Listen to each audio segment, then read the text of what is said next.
हमारे बीच में माननीय मंत्री महोदय अपने बहुत सारे काम छोड़ के आ रहे हैं। जैसे इनको मालूम चला कि आज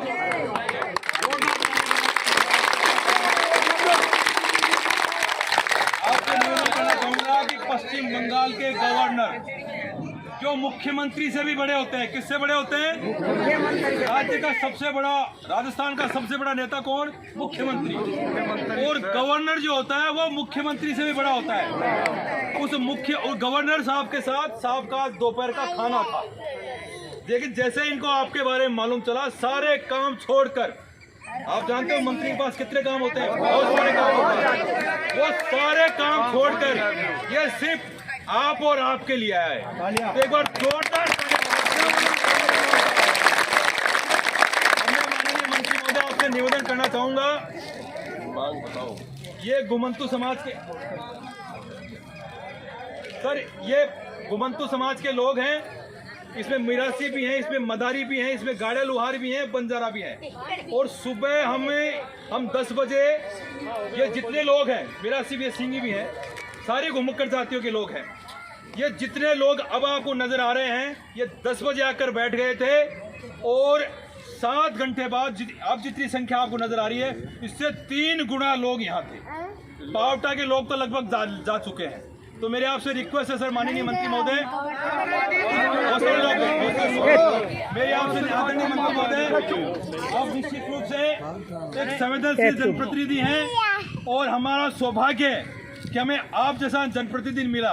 और उससे भी बड़ा सौभाग्य है कि माननीय अशोक गहलोत साहब ने, पार्टी आला कमान ने आपकी योग्यता को पहचाना और विशेष रूप से आपको राजस्थान का समाज कल्याण मंत्री बनाकर प्रदेश के घुमंतु समाज की सेवा करने का मौका दिया। माननीय मंत्री महोदय, ये वही लोग हैं जो आज से 3 साल पहले ये धरना दे रखे थे और इन्होंने अंतन मन से ये प्रार्थना की थी कि हे परवरदिगार, माननीय राजेंद्र जी को चुनाव में जिता दो, चुनाव में आप जीते भी। और इनके जो अंतःकरण की जो मांग थी कि आपको एक ऐसी जिम्मेदारी मिले, उस परवरदिगार ने जैसा इन्होंने सोचा तो उससे ज्यादा इनको दिया है। आपको समाज कल्याण मंत्री बनाकर ये जिम्मेदारी दी है कि आप ये ताकत दी है आपको कि आप इनका रिहेबिलिटेशन कर सके, इनका पुनर्वास कर सके, इनको छत उपलब्ध करवा सके। मेरे आपसे हाथ जोड़ के रिक्वेस्ट है सर, इनसे बड़ा, इनकी लड़ाई लड़ने वाला कोई नहीं है। और हमें बड़ा सौभाग्य है कि हमारे जनप्रतिनिधि, हमारे मंत्री, हमारे नेता ऐसी शख्सियत हैं जो प्रत्येक समाज वर्ग के लिए दिन रात चौकन्ने रहते हैं, सजग रहते हैं, सतर्क रहते हैं। मेरी आपसे रिक्वेस्ट है, राजस्थान सरकार आपके नेतृत्व से, आपके आदेश से आगामी 2 अक्टूबर से प्रशासन शहरों के संग, उसके बाद प्रशासन गांवों के संग अभियान चलाने जा रही है। उस वक्त तमाम जो पावर रहेंगे वो संबंधित कलेक्टर को और एसडीओ को डेलीगेट रहेंगे। उसके बाद जब कैंप, ये जब सिविल का पीरियड निकल जाता है तो जो पावर कलेक्टर को है, जो पावर इस वक्त इस शिविर में एसडीएम को रहेगी, कलेक्टर को रहेगी, वो पावर सरकार को चली जाती है, सेक्रेटरी को चली जाती है। तो आपसे हाथ जोड़ के रिक्वेस्ट है, आपसे इन तमाम गाड़े लुहारों की तरफ से, मिराजी समाज की तरफ से, मदारी नट जो भी हैं, इन तमाम साथियों की तरफ से, इन माता बहनों की तरफ से आपके हाथ जोड़ आपसे प्रार्थना है कि आप अलग से एक सर्कुलर जारी करवाएं जो मुख्य रूप से घुमंतु समाज के लोगों को चिन्हित करें, उनको जमीन दें, उनको अनुदान स्वीकृत करें। वो बहुत लंबे समय से यहाँ रह रहे हैं, उनको अनाज नहीं मिल रहा, उनको पेंशन नहीं मिल रही, बहुत सारी समस्याएं माननीय मंत्री महोदय। तो आपसे हाथ जोड़ के प्रार्थना है, आपसे रिक्वेस्ट है, मैं दावे के साथ कहता हूं, राजस्थान में समाज कल्याण मंत्री बहुत सारे लोग बने, लेकिन जितने संवेदनशील आप हैं, आज तक 20 साल का मेरा तजुर्बा है, बहुत सारी बात। और मैं कहता हूँ कि राजस्थान के गाड़े लुहारों को, घुमंतु समाज के जो भी घुमंतु समाज चाहे मिरासी हो, नट हो, इनकी समस्याओं को जितना बारीकी से आपने देखा है, आज तक शायद कोई इस व्यक्ति ने नहीं देखा। और जितने दिल में आप इस घुमंतु समाज के दिल में आपके प्रति सम्मान है और आपके दिल में इनके प्रति जो प्यार और स्नेह है, वो आज तक किसी मंत्री के नहीं देखा। ये इस बात का प्रमाण है।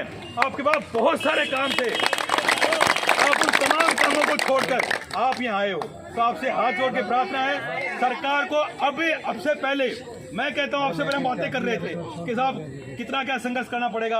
आपने कहा था कि अगर जमीन नहीं मिलेगी, उस वक्त कहा था 3 साल पहले, क्योंकि लॉकडाउन लग गया, उसके बाद आप हम लोग मिल नहीं पाए।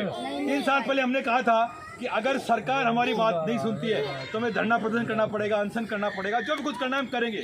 लेकिन आज इन्होंने बात की कि साहब भूख हड़ताल कब से करोगे। मन का भूख हड़ताल करने की जरूरत नहीं पड़ेगी।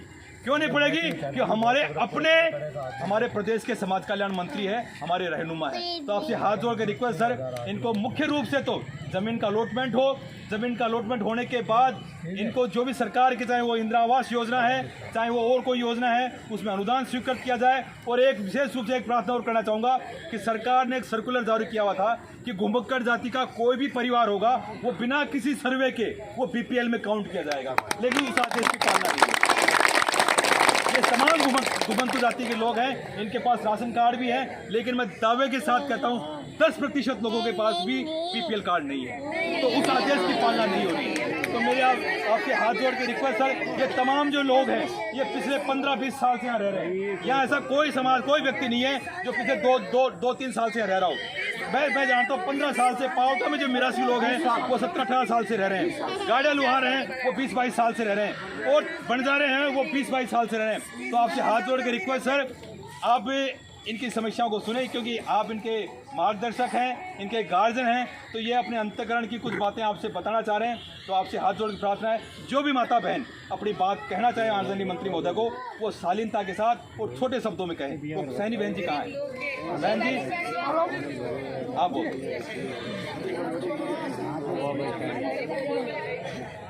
अपने टीचर कौन लगी? अपने गाड़ी दुकान को लगी ना, पढ़ी लिखी नहीं, पूनम लगी। पूनम लगी क्या? पूनम लगी।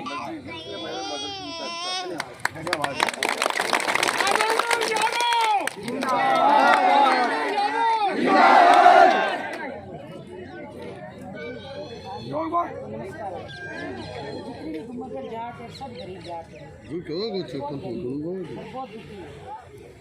बावड़ी बन रही है, कौन दुखी है? सबसे मस्त तुम हो। हमारे तो 99 के पूरा नहीं होता, हम खा पी रोटी आराम सबसे बढ़िया हो। गाय के दिल दुख पाए दुखी है, कैसे सुखी आप कैसे कह सकते हो? ऐसा है, मेरी बात सुन, ये दुख का नाम तो ले लो, ये क्या हमें भी चाहिए, भगवान ने खूब दे रखा है। हर किसी का सुन, मैं मंत्री बन गया, मकान बना लिया, सब कुछ, आप भी दुखी, मैं काम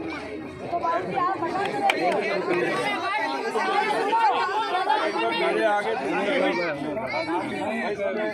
इलाज की तकलीफ हो, कोई काम की तकलीफ मेरे यहाँ रहते हुए नहीं आने दूँगा।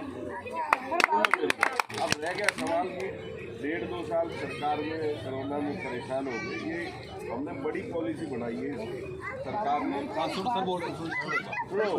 बजट में हमने घोषणा करी हुई है, आपके इसकी कमेटी अलग से बनाई है कि भाई शहरों में ज़मीन कैसे दें। तुम्हारा सर्वे कराया है, पहले जो ज़मीनें मिली थी वो ज़मीनें बहुत जगह आप लोग बेच के दूसरी जगह चले गए, उनमें कोई और काबिज है, सर्वे कराया मैंने अभी। बहुत चीज़ें इसके ऊपर हम काम कर रहे हैं, बड़ा इसमें बजट मुख्यमंत्री जी ने दिया, और जो डिमांडें हैं उसके लिए भी आगे मैं करा के दूंगा, उसकी चिंता मत करो। अब आप और कोई काम बताओ, मगर कहीं गरीब नहीं हो, कहीं सुन पहले मेरी बात। हाँ, ये सुनो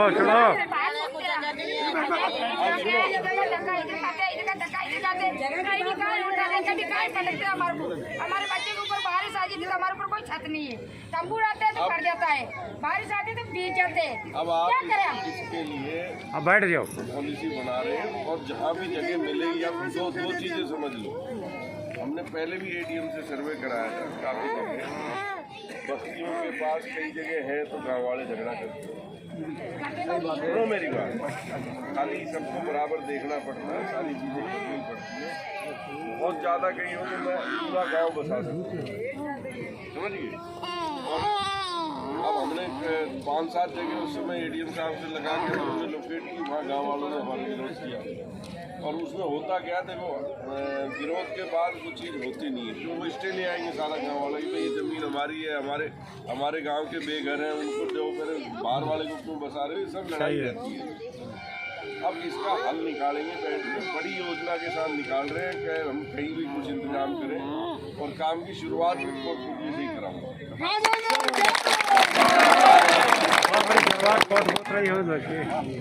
मुख्य मांगे बता दो मुझे सर। पहली जो मांग है, जो मांग अगर पूरी हो जाती तो फिर मुझे नहीं लगता फिर सारी मांगे तो हम संघर्ष करके आपके आगे हाथ जोड़ के लेते रहेंगे। लेकिन जो सबसे बड़ी मांग है कि तमाम जो भूमिहीन जो घुमंतु जाति के परिवार हैं, उन तमाम परिवारों को चिन्हित किया जाए और उनको बिना किसी विवाद की, कोई विवादित ज़मीन ना देकर एक साफ सुथरी ज़मीन का अलॉटमेंट किया जाए और कम से कम 100 वर्ग ज़मीन दी। पावटा के अंदर 60 वर्ग ज़मीन दे दी, दिक्कत हो रही है। हमें मानते हैं कि नगर पालिका क्षेत्र में चाहे आप कम दे दो चल जाएगी, लेकिन अगर ग्रामीण क्षेत्र में देते हो तो कम से कम 100 वर्ग गज की ज़मीन दें। और साथ ही जो सरकार की जो सुलभ शौचालय वगैरह जो बनते हैं सरकार को स्वच्छ भारत योजना के तहत, वो इनको विशेष रूप से घुमंतु समाज के लोगों पर फोकस किया जाए और इनको शौचालय वगैरह के लिए पैसे दी जाए, अनुदान राशि स्वीकृत की जाए। जैसे गाड़िया लोहारों के पहले, अब से पहले जब सरकार थी वसुंधरा जी की सरकार थी, पहली सरकार बनी थी, तो आम जो पब्लिक है, आम जो लोग हैं, उनके लिए मुख्यमंत्री आवास योजना थी, इंदिरा गांधी आवास योजना थी। लेकिन जो घुमंतु जाति के लोग थे उनके लिए महाराणा प्रताप आवास योजना थी। फिर बाद में दोनों उस महाराणा प्रताप आवास योजना को खत्म कर दिया और अब आवास योजना ही है तो सबके लिए। तो वो जो ऑर्डर जो है वो BPL वाला, मैं कहता हूँ कि एक अनुदान राशि का इतना बड़ा इशू नहीं आएगा सर, कि सरकार ने जो सबसे पहले जो ऑर्डर जारी कर रखा है, सर्कुलर जारी कर रखा है, अगर जितने भी घुमंतु जाति के लोग होंगे वो बिना किसी सर्वे के BPL में माने जाएंगे। तो जैसे BPL का इनको सर्टिफिकेट मिल जाता है और ज़मीन की उपलब्धता इनको हो जाती है, तो सरकार की जो पंचायत राज की जो पॉलिसी नियम है, उस नियम के तहत सारों के मकान वैसे बन जाएंगे। तो सर एक तो ज़मीन का अलॉटमेंट हो जाए और उसके ठीक बाद इनके मकान बनाने के लिए इनको अनुदान स्वीकृत कर दिया जाए। सबसे बड़ी डिमांड सर ये है। आंगनबाड़ी कार्यकर्ता है, आंगनबाड़ी केंद्र है, उसके बाद सामुदायिक भवन है, आप सब दे दोगे सर धीरे धीरे? आप ऐसा है, मुख्य मांगे इसमें और कोई मांग जो है ना, जो है उसके आप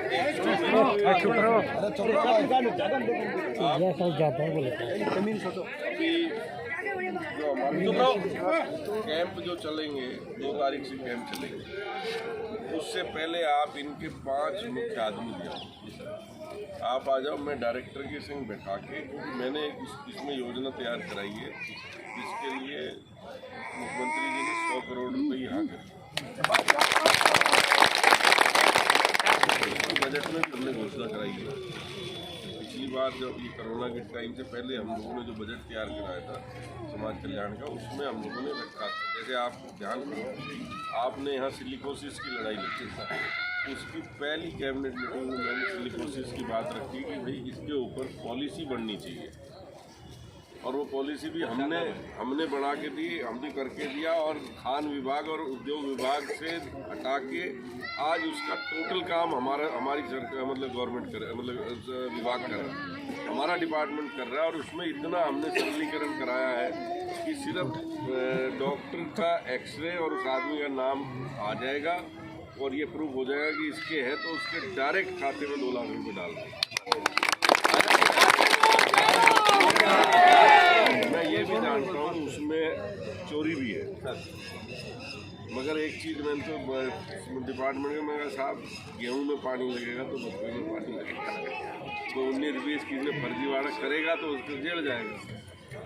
इसके अंदर हमने पूरा स्कीम बनाई हुई है। सिर्फ जो 1.5-2 साल हमारा गया है वो सरकार की उथल पुथल और जो है ये कोरोना जो बीमारी रही है उसमें गया। हमारी कहीं भी नीयत में फर्क नहीं है। आप लोगों के संग पिछली बार भी था, अब भी हूँ। और दूर मिले, सुनो मेरी बात, ध्यान से सुनना, मेरी एक बात को अड़ंगा मत करना, बिल्कुल साफ सुनो। जमीन कहीं भी अपनों को ऐसे नहीं मिलेगी। मैं नहीं चाहता हूँ आपकी बस्ती टुकड़ों में बसे, समझ लो। मैं पूरा आपको कहीं एक जगह आपके कितने घर बनते हैं वो आप मुझे जोड़ दो, जोड़ करके एक बार इनकी लिस्ट ले लो। अपने 100 वर्ग गज की ज़मीन के हिसाब से कितने वर्ग गज ज़मीन चाहिए, उसके लिए अपने को चाहे दूर जाना पड़ेगा। सही है, समझ लो मेरी बात। कोई भी भड़काए, कुछ भड़कना मत। बहुत अच्छी भाई बात। वहाँ आपको बिजली की, पानी की, स्कूल की सुविधा के पूरी हो जाएगी। पूरी हो जाएगी। बाकी रह गया भाई, देखो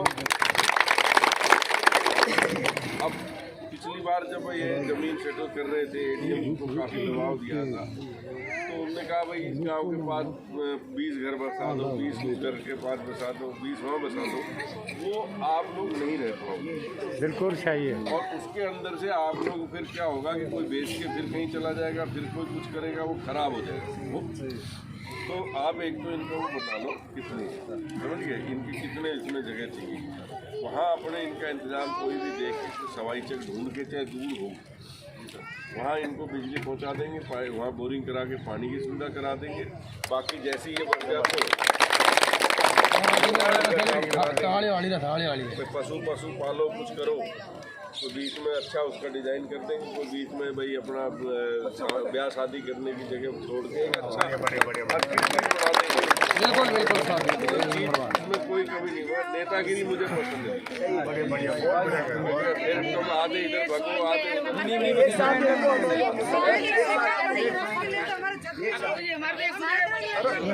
अब जितनी भी बहुजी घुमक्कड़ जाती है वो एक साथ रहे, वो उसी में सबसे बड़ी हम तो वहीं है। आप बिठाओगे कहीं भी दूर बिठाओ, लेकिन हमको एक जगह बिठाओ और एक जगह हम रहना एक चाहते जगह बैठा दूंगा। पानी, बिजली और टाइम थोड़ा लगेगा।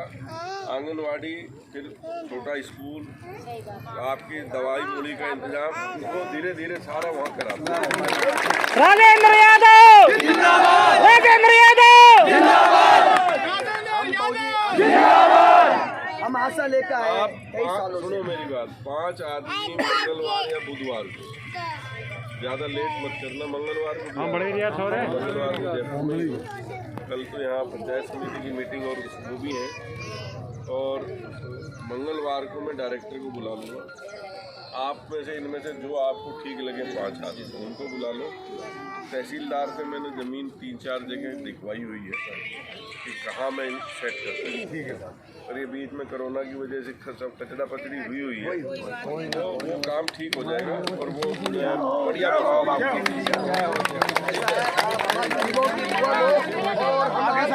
हम आपके साथ हैं सर। अरे नग्गा भाई बैठ जा, नीचे बैठ जा। हमारा डिपार्टमेंट सरकार से मुझे आदेश करवाना, हमें कुछ नहीं चाहिए, हमें तो छत चाहिए, हमारे बच्चे पढ़ सके, हमारे बच्चे लिख सके। बहुत दुखी होते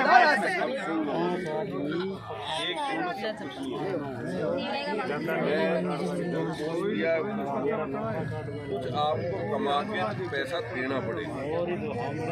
सुन लो मेरी बात, मैंने जो करा है, मान लो हम आपको अनुदान प्लाट के ऊपर मैं अपने वहाँ से आपको मान लो 50,000 रुपये दिलवाऊँ। अरे हम भाई सुन लो मेरी बात, मैंने स्कीम बनाई हुई है, कुछ चीज़ें ऐसी जिसके लिए आपको भी कुछ करना पड़ेगा।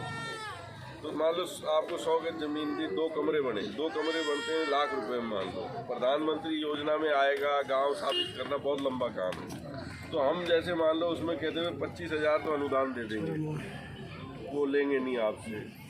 50,000 रुपये ब्याज फ्री कर देंगे, भाई आपको ये 50,000 लो, मकान बनाने का लो, मकान बना के लो, इसका आपको 500 रुपये महीना, 800 रुपये महीना वापस जमा कराना। ठीक है। मैंने वो रिवॉल्विंग फंड बनाया है जान के, हालांकि ऑब्जेक्शन किया था मैंने उसके लिए। देखो क्या होता है, अनुदान तो सरकार एक बार देगी, खत्म हो जाएगा, और आपके 1,500 रुपये महीने में कोई फर्क नहीं पड़ेगा। वो उससे हम बैंक टाइप बना रहे हैं मेरे डिपार्टमेंट में, भाई आज मान लो आपको 25,000 तो अनुदान दे दिया, ब्याज आपसे लिया नहीं, आपको 50,000 हो गए, 75,000 में आपने कोई खड़ा कर दिया, 50,000 10 साल में आपने 1,500 रुपये महीना जो भी बढ़ाया आपने वापस हमारे को दे दिया। बीच में आपको जरूरत पड़ती है एक कमरा और बनाना है, बच्चे की शादी कर ली, छत में एक कमरा बनाना है, हम उसी फंड में से, घुमंतू समाज के फंड में से दोबारा आपको पैसा दे देंगे। दूसरा, जब आप अपना घर बना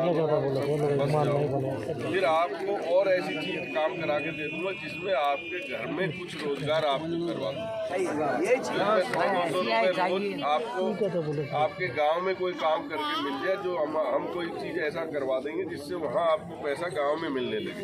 भाई 2-3 हज़ार रुपये भी एक परिवार को वहीं की वहीं कोई धंधे से मिल जाए, वो हमने सोचा है कि भाई उसमें कढ़ाई का काम है, पिनाई का काम है, वो कोई काम है, वो उसके बाद हम शुरू करा देंगे। तो आप 5 आदमी नितेंद्र जी के संग आ जाओ मेरे पास। जो स्कीम हमने तैयार की है पूरी, जो फंड हमने लिया है सरकार से, वो सारी चीज़ें मैंने उसमें डाली हुई है। हमने 2-3 फंड बनाए जिसमें इन सब चीज़ों के लिए कोई 100 करोड़ एक बार दे दिया, तुम्हारे मकान बना दिए, खत्म। उसके बाद सही बात, फिर अगली बार फिर हाथ फैलाओ, फिर कोई मंत्री देगा कोई नहीं देगा। तो मैंने उसका ये रखा कि साहब हम उसमें से 20-25 करोड़ रुपया तो हम अनुदान में देंगे, जो आपसे लेंगे नहीं, जो लेंगे नहीं, और जो बाकी पैसा है वो आपको बिना ब्याज के देंगे, आपके कमरे बन जाएंगे, उसका आप लोग ईमानदारी से वापस दे दोगे, फिर मिल जाएगा, फिर मिल जाएगा। उसका बेटा वो तुम्हारे ही है। फिर मान लो किसी को कोई मकान कमरा बनाना है, कोई भैंस खरीदनी, कुछ और काम करना है, वो फिर आपको उसमें से बिना ब्याज के मिल गया, फिर आप 2 रुपये कमा लो। उससे क्या एक आपके अंदर भी भावना बनेगी, भावना बढ़ जाएगी, भाई इससे अपना आप व्यापार करेंगे।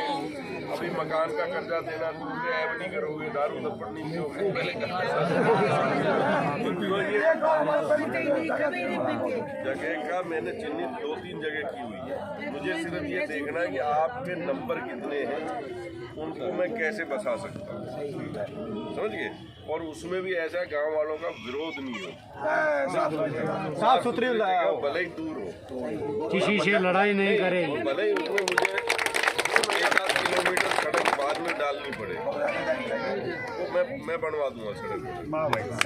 राजेंद्र यादव, राजेंद्र यादव, ठीक है, आप मंगलवार को आ जाओ। ठीक है, अब जो सर ने बात बताई आप समझ गए होंगे, करोगे तो ईमानदारी से काम करेंगे और ईमानदारी से काम करेंगे। और मैं आपसे पढ़ा लिखे हैं कोई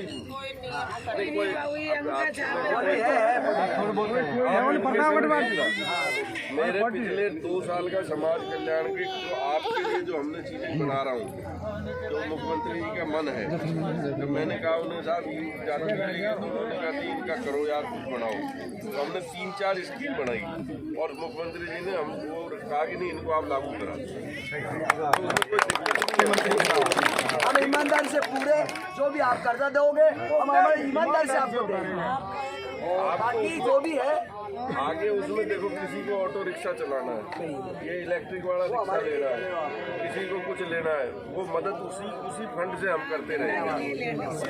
और अगर अच्छा चलेगा तो हम उसके से कॉमर्शियल बैंक जोड़ देंगे, आगे 2%, 1% ब्याज वाला भी कर देंगे।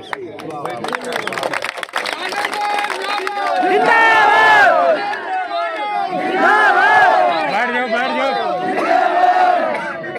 राजेंद्र यादव, अरे बैठ जा, लगा भाया, मैंने आपसे कहा था, अब मेरी बात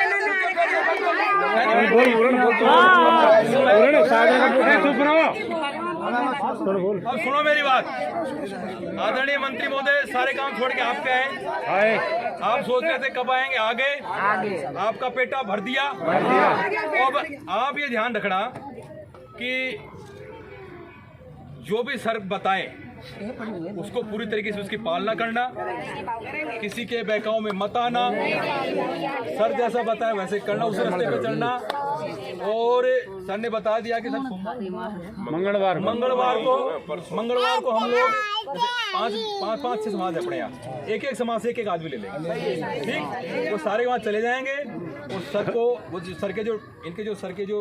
सर के पास बड़ा स्टाफ है ना, सर तो आदेश देते हैं, काम करने वाले तो अफसर हैं, तो उन अधिकारियों को जो काम करेंगे उनको बिठा देंगे, सर भी बैठ जाएंगे और एक एक समस्या का आपका वहाँ निस्तारण करने का छोटी मोटी छोटी बातें वो सब कर ये करवा देंगे और आपका एक अच्छा रूप दे करके चीज अच्छी बना देंगे।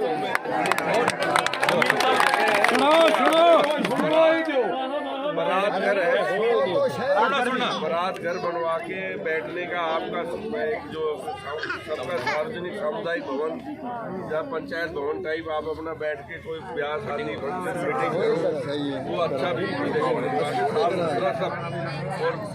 100 मीटर जो कह रहे 100 मीटर ही दे देंगे। आपने जैसा सोचा था ना उससे कई 1000 गुना कर रहे हैं। राजेंद्र यादव, राजेंद्र यादव। सुनो, सर कह रहे हैं कि किसी गांव में जहां विवाद नहीं हो एक बड़ी सी जमीन ले लेंगे, वहां सबको 100 वर्ग गज के पट्टे दे देंगे और साथ ही जैसे आपको 2 मकान बनाने हैं, 2 मकान में मान लीजिए कि आपका लगा 1 लाख रुपए, तो सर आपको 25,000 रुपये तो अनुदान दे देंगे जो आपको नहीं देना है, 75,000 रुपये बिना किसी ब्याज के दे देंगे। सर तीसरी बात और बोल रहे हैं कि वहाँ आप ब्याह शादी करोगे तो पंचायत घर समुदाय भवन भी चाहिए, समुदाय भवन भी बना देंगे, सड़क भी बना देंगे और छोटे छोटे बच्चे रहेंगे, वो आंगनबाड़ी केंद्र भी खोल देंगे और गांव जहाँ बसेगा वहाँ स्कूल भी खोल देंगे। बहुत शानदार कॉलोनी बनाएंगे। आप उस चीज के लिए इतना रखो, धैर्य रखो, बस थोड़ा धैर्य रखो भाई, एक दिन में नहीं होगा, इसको 2-2.5 महीने के अंदर जमीन वाला काम मैं पूर्ति करा दूंगा।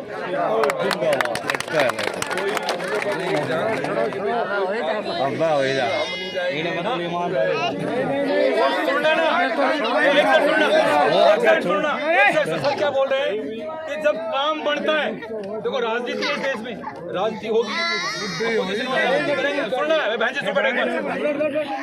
होता क्या है कि अब जैसे एक बात बता दूं आपको, नगर पालिका में कचरा बहुत बड़ी समस्या है ना समस्या। अब सरकार चाहती है, सर ने सोचा है कि भाई इस कचरे को, अब कचरा कहीं ना कहीं तो डालोगे, तो सर ने एक कचरा निस्तारण केंद्र बनाया, बड़ा प्रोजेक्ट लगाया करोड़ों पर खर्च करके।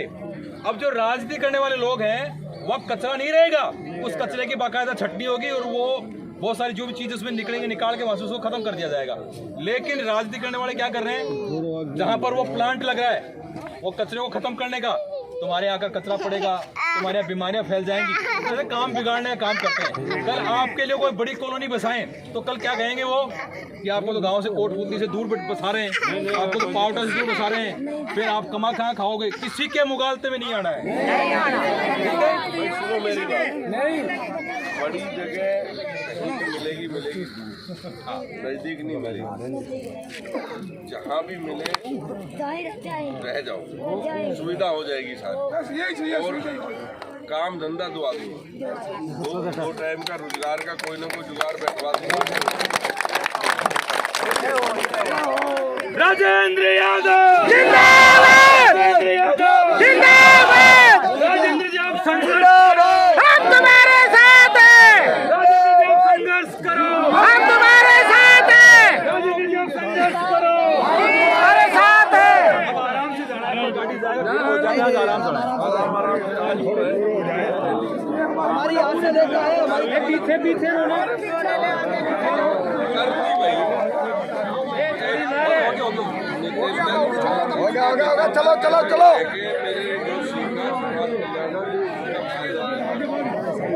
मेरी बात समझिए, हमने कहा बजट रखना है, मंत्री समाज के लिए बजट रखना है, बजट घोषणा में करवाया, और अभी आप जैसे बनाई है, आप रोजगार करना है, मकान बनाना है, भैंस खरीदनी है, जगह तो ले लो फिर रोजगार की सोच होगा, जगह तो पहले ले लो फिर रोजगार सोच होगा।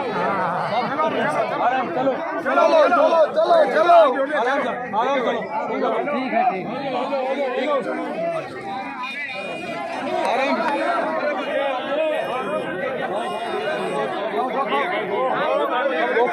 ये धोखा है,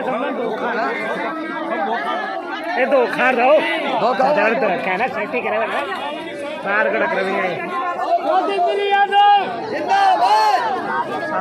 लूम जाओ पका के लूम जाओ अरे पका के लूम जाओ छोड़ दे जा प्रेम जाना अबे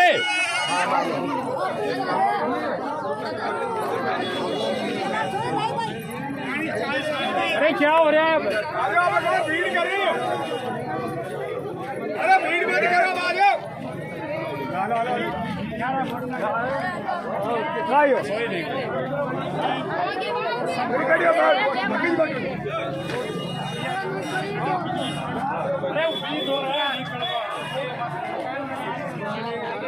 अब तो मिला ही मिलेगा अब तो मिला ही मिलेगा राजी हो जा अब तू तो